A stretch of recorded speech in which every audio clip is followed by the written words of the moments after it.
안녕하세요, 핑플릭스입니다. 제가 얼마 전 최인철 교수의 행복 관련된 강의를 하나 소개해 드렸는데요. 이분의 저서인 이제 굿 라이프랑 그리고 굉장히 유명한 책이죠, 프레임. 이것도 흥미롭게 읽었기에 제가 인상 깊게 읽었던 부분 세 가지를 좀 공유해 드릴게요. 일단 우리 행복이라는 그 말의 어원이요, 우리말로 풀이하면은 우연한 복이라고 해요.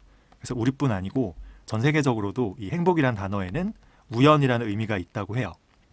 고대에는 이 행복이란 게 우연의 산물인 경우가 많았어요.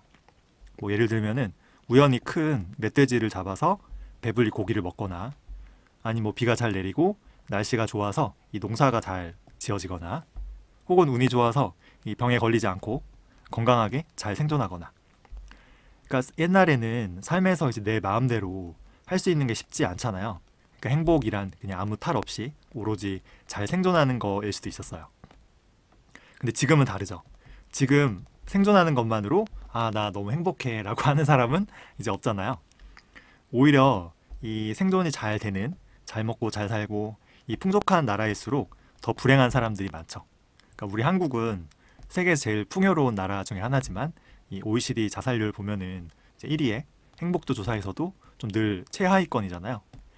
그래서 이 저자가 말하는 거는 행복하려면은 가만히 그냥 기다리면 안 된다는 거예요. 고대인들은 그냥 우연이나 행운에만 이제 의지했지만, 이제 우리 현대인은 적극적으로 이 각자의 이 행복을 좀 추구하기 위해서 이 노력해야 된다는 거예요. 행복은 가만히 기다리면 이렇게 행운처럼 찾아오는 게 아니고 이 쟁취해야 된다는 거죠. 자, 그러면 우리는 무엇을 할 때 행복을 느낄 수 있을까요? 만약에 어떤 행동을 할 때 행복한지 알 수 있으면은 이거를 자주 하면 되잖아요. 이 행복한 행동을 조사해 봤더니 두 가지로 나누는데요. 1번은 이제 재미가 있는 일, 그리고 2번은 의미가 있는 일.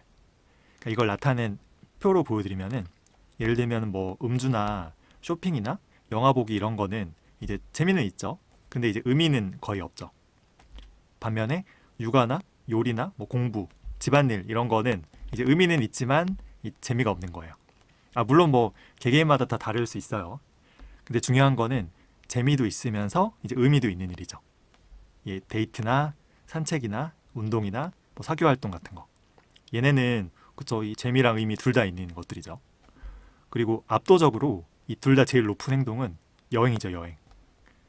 그래서 여행은 뭐 일이나 공부처럼 누가 시켜서 하는 게 아니고 이 자발적으로 하는 거잖아요. 그리고 새로운 걸 좀 경험할 수 있고요, 느낄 수 있고, 뭐 당연히 걸어 다니니까 산책도 하고요. 그리고 이제 좋은 사람들하고 가면은 수다도 많이 떨잖아요. 그리고 맛있는 거 먹을 것도 많고. 그러니까 이게 여행은 행복할 거리가 너무 많은 행복 종합 선물 세트라는 거예요. 그래서 저도 뒤돌아보면은 여행했을 때 좀 제일 기억도 많이 남고 좀 행복했었던 기억이 많거든요. 반면에 낮잠, SNS, 게임, 컴퓨터, 뭐 회식 이런 것들은 이 재미도 없고요. 그리고 의미도 없죠. 그래서 이런 것들을 하고 나면은 좀 기분이 좀 찝찝해요. 뭔가 내 소중한 인생과 시간을 헛되이 좀 낭비한 것 같은 좀 그런 허탈감이 들죠. 순간순간에 이런 재미 혹은 쾌락, 즐거움, 그리고 장기적인 우리 삶의 좀 의미 혹은 목표, 이 두 가지가 대립되는데요. 제가 대학교 때 이제 좀 이런 경험을 하나 했어요. 이 취업 시즌이었는데 제가 이제 기숙사에 처박혀가지고 몇 주 동안 이제 포트폴리오라고 이 취업 준비를 시작한 거죠. 열심히 하고 있는데 제 놀기 좋아하는 친구들이 그때 저를 엄청 꼬시는 거예요. 야, 3대3 미팅 있다, 빨리 나와라. 클럽 갈 건데 같이 가자. 그래서 저도 노는 걸 좋아했지만 이제 제 인생에 좀 중요한 시기였기에 이 유혹을 다 거절하고 이제 취업 준비에 집중했죠. 어떻게 보면 저는 그때 재미와 쾌락과 의미 중에 이제 의미를 택한 거예요. 그때 이제 대학 동기 여자애 한 명이 이제 전에 이제 손예진 닮은 친구가 있다는 거예요. 그래서 제가 소개시켜달라고 막 쫄랐었는데, 마침 이때 전화가 와서 나 지금 그 손예진 닮은 친구랑 같이 있다, 빨리 나와라, 술 먹자고. 그래서 이런 유혹도 제가 고민 끝에 이제 거절하고 이제 취업 준비 열중했죠. 그래서 제가 캄캄한 그 기숙사 방에서 이제 그런 생각을 했던 것 같아요. 이 밖에서 여자들이랑 재밌게 놀고 있을 제 친구들, 그리고 이렇게 우울하게 기숙사에 처박혀서 이제 포트폴리오 만들고 있는 나. 그러니까 이 둘 중에 누가 더 인생을 좀 가치 있게 보내는 걸까 좀 고민을 많이 했었죠. 그래서 이 즐거움, 재미, 그리고 의미, 뭐 이걸 뭐 쾌락이랑 책에서는 탁월함이라고도 하더라고요. 그리고 인생을 향유하는 삶이랑 성찰하는 삶이랑. 정답은 없죠. 인간은 다 저마다 다른 존재잖아요. 근데 이런 재미랑 이 의미 사이에 밸런스가 제일 중요한 것 같아요. 그러니까 절묘한 자신만의 이 균형을 찾는 게 우리 인생의 숙제라고 해요. 불교 철학에서도 보면은 이거를 중용이라고 하죠. 투자에서도 사실 중요하잖아요. 그래서 이런 균형을 적절히 잘 찾는 게 우리 인생을 좀 행복하게 살 수 있는 좀 노하우가 아닐까 싶습니다. 근데 나이가 좀 들수록 이제 어릴 때는 이쪽에 좀 가까웠죠. 재미, 그죠? 근데 이제 나이가 들수록 좀 의미를 생각하는 것 같긴 해요. 내 삶에 좀 무언가를 좀 남기고픈 생각이 있는 것 같아요. 그러니까 아무 의미 없이 그냥 왔다 가는 인생은 좀 허망하다는 생각이 들잖아요.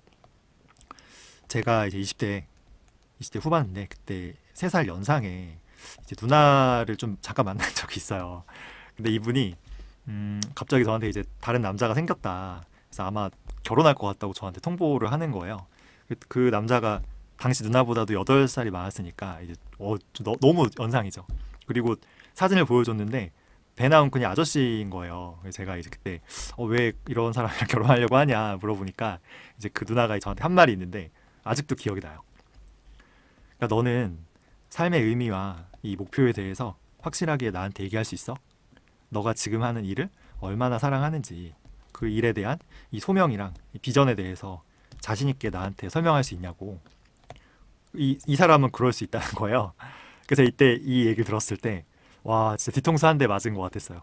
그러니까 저는 그때 입사 한 3년 차였는데 하는 일에 이제 회의감이 드는 거예요. 그래서 회사 그만두고 싶다. 근데 그만둬도 뭐 딱히 뭘 할지도 모르는 좀 앞날이 캄캄하던 그런 때인데 뭐 삶의 의미나 목표뿐 아니고 뭐 일에 대한 비전까지 얘기하라니까 이제 말문이 턱 막혔죠. 지금 그때부터 20년이 지났거든요. 제가 지금 40대 중반인데 저는 아마 그때 그 8살 연상의 그 아저씨보다도 나이가 훨씬 많죠. 근데 지금도 이런 것들에 대해서 자신 있게 말하라고 하면은 잘 못하거든요. 지금 생각해보면은 그때 그 누나분이 반할만 하다. 진짜 좀 난 사람이었지 않나? 라는 생각도 들어요. 그래서 뭐 지금 이 순간에 이 즐거움이나 재미, 뭐 쾌락 이런 것만 쫓는 삶도 바보 같고요. 아직 오지 않은 미래의 이제 의미나 뭐 이익, 미래 이익 같은 것만 추구하는 삶도 바보 같죠. 각자 자신만의 밸런스 잘 성찰해 보아야 되고요. 그리고 즐거움과 의미 모두 높은 이런 것들은 좀 많이 하면 좋겠죠. 특히 여행은 최대한 많이 다니면 좋을 것 같습니다. 여담인데 제가 이제 기숙사에서 그 취업 전에 이제 준비를 할 때 취업 준비할 때 돌아보면은 3대3 미팅이나 이제 친구들 꼬임에 이제 클럽 이런 거 가지 않은 거는 잘한 것 같아요. 왜냐하면 제가 그때 준비를 잘해서 아마 다음 주가 면접이었던 것 같은데 합격을 하고 꽤나 괜찮은 직장에 이제 취업을 하게 된 거예요. 그래서 그때부터 착실히 돈도 모으고 투자도 하고 할 수 있었죠. 근데 이제 아무리 생각해도 손혜진 닮은 분하고 소개팅은 이제 갔어야 해. 아무튼 저자가 2번 강조하는 거는 두 번째는 이제 이 소유보다 경험에 가치를 두는 사람이 행복하다는 거예요. 그러니까 우리를 행복하게 하는 여행, 데이트, 운동, 산책, 사교 활동은 다 경험이죠. 소유와는 관련이 없어요. 뭐 좋은 내가 집이나 차, 뭐 명품이 있어요. 뭐 이런 것들이 없다고 못하는 것도 아니고 뭐 있다고 더 좋은 것도 아니에요. 그래서 어떤 물질적인 것보다 뭔가를 소유하는데 이런 거에 돈을 쓰는 것보다는 경험에 돈을 쓰는 게 낫다는 거. 이 물질적인 거는 비교가 너무 쉬워요. 그쵸? 너무 그 위에 게 자꾸 보이죠. 근데 이제 여행이나 뭐 산책 이런 경험들은 이 비교가 힘들어요. 누가 더 좋은 여행을 했는지, 누가 더 좋은 산책을 했는지, 뭐 누가 더 운동을 했는지 이거는 굉장히 주관적이잖아요. 내가 짱 먹을 수 있어요. 내가 경험한 게 그냥. 그리고 이런 경험들은 사람들하고 관계도 좋아져요.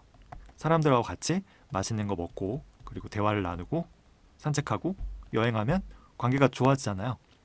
좋은 사람들이랑 이런 경험을 쌓는 게 바로 행복이 아닐까라는 생각도 들어요.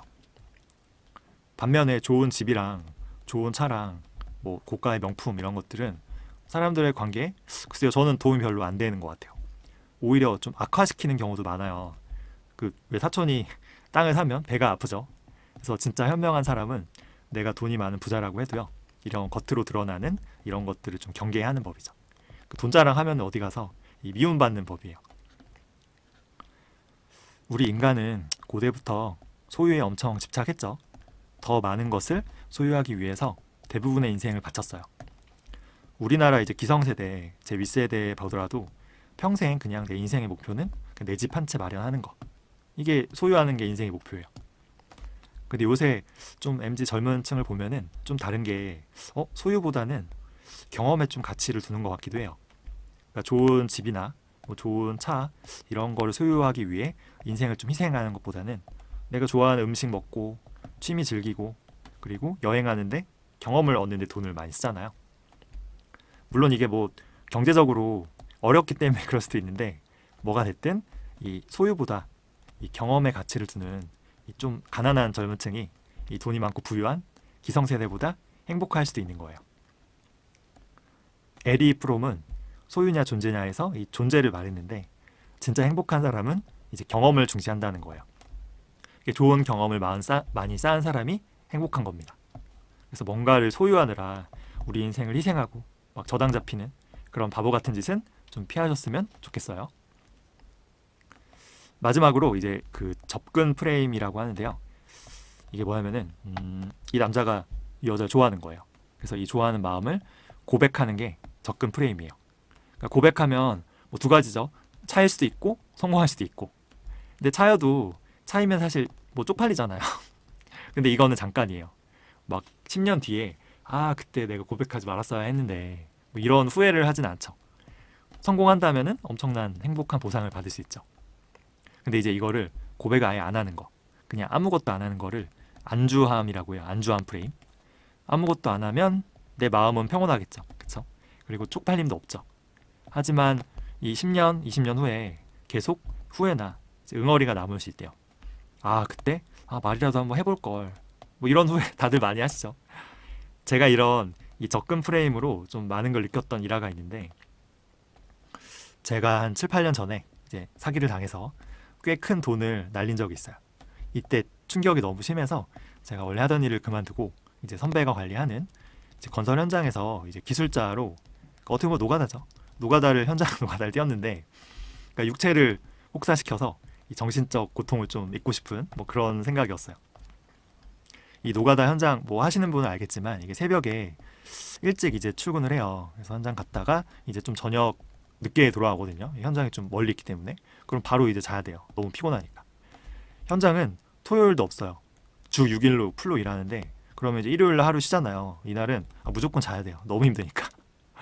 이때 제가 30대였어요. 나름 청춘이었는데 이런 생활을 한 몇 개월 하니까 와, 삶이 너무 무료하고 막 죽을 것 같은 거예요. 그래서 좀 사람들을 좀 만나고 싶다 해서 동호회 같은 거 한번 알아보다가 집 근처에 이제 기타 모임이 있더라고요. 그래서 여기를 가게 됐어요. 이 모임 장소는 건물의 옥탑방이었어요. 제가 옥상에 올라가니까 이미 기타 소리가 들려오고 사람들이 이미 안에서 연주 중이더라고요. 그럼 이제 그 옥탑방 문이 있으면 얘를 열고 들어가야 되는데 이게 자꾸 생각이 많아져요. 다들 연주 중인데 내가 들어가면은 다 나만 쳐다보는 거 아니야? 그럼 어쩌지? 괜히 앞에 나와서 막 소개하라고 하면은 창피하네. 그리고 혹시 다들 막 20대 초반 어린애들 아닐까? 나 혼자 30대 아저씨가 가면 민폐가 아닐까? 말 한마디도 못하고 막 적응하지 못하면 어떡하지? 막 별별 생각이 다 드는 거예요. 제 성격이 원래 그렇지 않은데 이게 제가 사기를 당하고 사람들하고 대화를 제대로 못 나눈 지 좀 오래됐었거든요. 맨날 건설 현장에서 이제 아저씨들이랑만 작업하다 보니까 더 부정적이고 뭔가 좀 위축되고 그랬던 것 같아요. 그러니까 이 문을 여는 게 너무 무섭고 좀 두려운 거예요. 그냥 집에 가고 싶어요. 그냥. 왜냐하면 집에 가면은 뭐 이런 고민이나 스트레스 받을 일 없이 되게 평온해지잖아요. 그래서 밥 먹고 자면 되니까.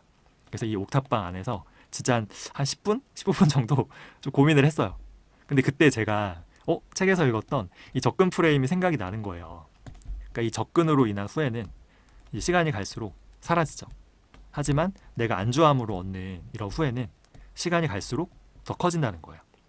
제가 그날 집에 가면은 그날 하루는 굉장히 평온하겠죠. 그죠? 하지만 나중에 이 후회가 커지겠다는 생각이 드는 거예요. 그래서 제가 용기를 내서 이제 문을 열고 드디어 들어갔죠. 제가 그 모임에서 굉장히 잘 적응하고요. 또 좋은 사람들도 굉장히 많이 만났어요. 아직까지도 관계를 잘 유지하고 있고, 특히 이제 지금의 이 와이프님을 거기서 만나서 지금 결혼까지 했죠. 제가 그날 진짜 무서워서 집에 갔으면은 아마 평생 후회했을 거예요. 그 터키 여행에서 만난 아주머니가 이제 이런 말 했는데 같은 맥락이에요. 이 나이가 되면 오히려 뻔뻔해진다. 어차피 뭐 갈 날도 얼마 안 남았는데 나 눈치 보고 막 좀 창피하다고, 내가 하고 싶은 걸 못하면은 이건 너무 억울하지 않냐. 나는 하고 싶은 게 있으면은 다 하고 산다는 거예요. 지금 내가 하고 싶은 일이 있다. 근데 쪽팔리거나 좀 용기가 안 나는다는 이유로 망설이고 있다면은 이 접근 프레임을 꼭 기억해 주세요. 이 쪽팔리고 창피한 건 잠깐이에요. 근데 후회는 진짜 평생 남습니다. 자, 제가 세 줄 요약하면은 자, 재미가 있는 일이 있고, 그리고 의미가 있는 일이 있는데, 이제 밸런스를 각자 잘 잡는 게 중요하고요. 근데 이제 여행 같은 경우는 둘 다 재미있고 의미 있잖아요. 그래서 이런 거 행동은 많이 하면 좋고요. 그리고 뭔가를 소유하기보다는 경험하는데 가치를 두는 사람이 행복하다고 해요. 그리고 이 접근 프레임. 그래서 지금 일단 저질러야 돼요. 후회는 잠깐이에요. 근데 안 좋아하면은, 그쵸? 평생 후회로 남는 거예요. 그래서 모두가 앞서 얘기한 것처럼 적극적으로 이 행복을 좀 추구하고 쟁취하셨으면 좋겠습니다. 그래서 모두 행복하시길 바라고요. 준비한 내용 여기까지고, 다들 그 행복에 대한 쟁취 권투를 빕니다.